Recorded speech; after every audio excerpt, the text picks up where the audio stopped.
La contestation de la réforme des retraites ne faiblit pas. Après les rassemblements du 1er mai, l'intersyndicale appelle à une nouvelle journée de manifestation le 6 mai prochain. Hier, le cortège blésois a rassemblé entre 4 et 5 000 personnes, à Tours entre 6 600 et 9 000. Une manifestation qui s'est déroulée globalement dans le calme.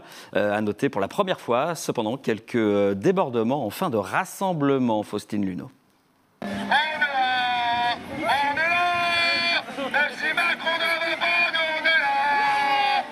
7 600 manifestants selon la police, 9 000 selon les syndicats. Un record pour une manifestation du 1er mai qui ne dépasse normalement pas les 2 000 à Tours. Dans le cortège, certains sont des habitués, d'autres n'avaient jamais manifesté un 1er mai. Mais en pleine réforme des retraites, cette année, ce jour de fête du travail avait une saveur particulière. Très particulière, bien sûr, parce qu'avec cette réforme, il faut absolument se battre. D'abord, il y a du monde, on est tous là. Moi, ça fait des années que je considère que ce qui se passe en France, c'est inadmissible et que les citoyens ne devraient pas laisser passer des choses comme ça. Donc je suis très content qu'il y ait une plus grosse mobilisation en ce moment et je suis là pour le montrer.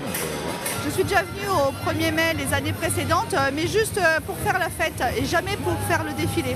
Et là, cette fois-ci, je viens pour défiler. Je pense pas que ça va changer, mais continuons. C'est le seul qu'à faire. L'appel au rassemblement a été entendu aussi dans les autres communes du territoire, avec notamment près de 5 000 manifestants à Blois.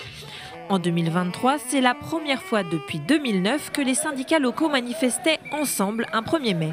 On envoie quand même un message pour dire que même si la réforme a été promulguée, on reste toujours unis malgré ce qu'il peut espérer. La promesse est tenue, mobilisation générale dans la rue, une grosse mobilisation et on l'a tenue à Tours.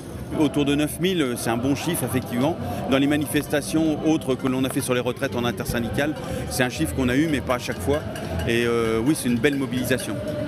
Le défilé s'est déroulé sans débordement, hormis quelques jets de peinture sur les vitrines et un bref moment de tension entre les CRS et une partie détachée du cortège devant la préfecture de Tours vers 12h30.